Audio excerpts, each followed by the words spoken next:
Welcome back to another technical video. Today we're going to be going through your question, answering it, and hopefully finding that solution for you. Now, remember to stay just a little bit crazy like me, and hopefully you get to that resolution. Now let's continue on.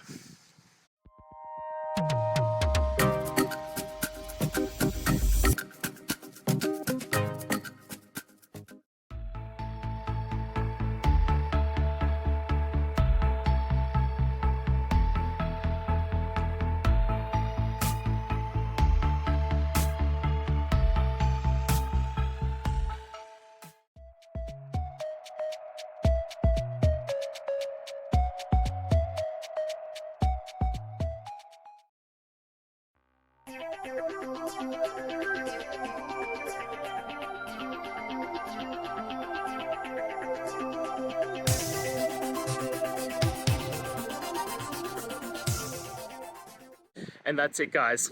I hope we've gone through the question and found that solution you're looking for.